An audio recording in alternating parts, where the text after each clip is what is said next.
So, NATO leaders will be gathering in Vilnius, Lithuania this week. Earlier today, Bloomberg's Maria Tadeo spoke with the Lithuanian president. Amongst the big topics that were being discussed, Sweden's application to join the military alliance, which has so far, of course, been held up by Turkey.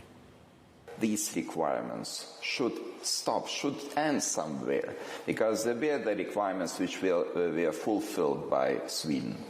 But this requirement and this context of membership of Turkey in European Union is a new one. It has nothing to do with the memorandum.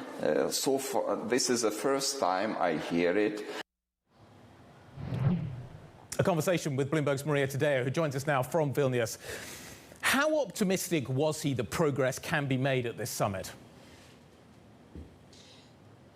Well, when it comes to Sweden, Guy, this is a real plot twist now by President Erdogan, because we know that he is a tough negotiator, but today he's taken things a step further and now says this is not just about Sweden and when it comes to the legislation and when it comes to a memorandum, a security memorandum that was signed between the two countries bilaterally. Now we need to talk about Turkey and the European Union. Almost implied that if you want Turkey to say yes to Sweden joining NATO, then we need to talk about Turkey and the European Union. This is a complete plot twist. I spoke, as you say, with the Lithuanian president. He told me today, in fact, this was the first time, quote, that he heard about this requirement. It has taken European leaders by surprise. I can tell you there's very little appetite to make a connection between NATO and the European Union. And you have the European Commission come out and say these are two separate things. They're not together.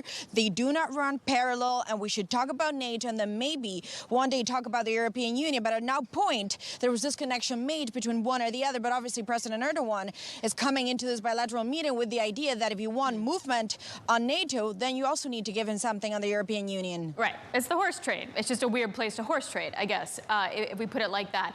The other thing that's talking about membership is Ukrainian membership. And that conversation that continues to play out, in addition to then military aid. Where are the conflict points there?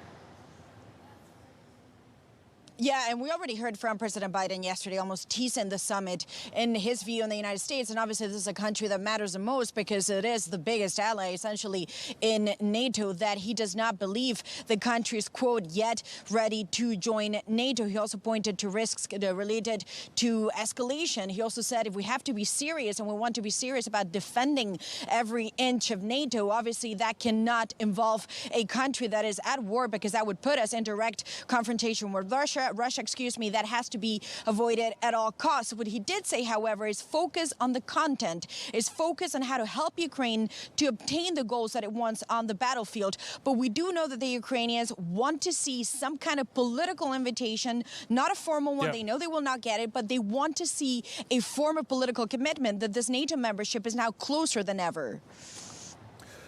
Maria, Zelensky's going to be there. If he's going to struggle to get some sort of formal application, maybe he does get an invitation further down the road, there's a discussion. What does he get in the meantime? What does he need right now that he can be given at this meeting that is going to be a tangible takeaway for him to take back to Kyiv?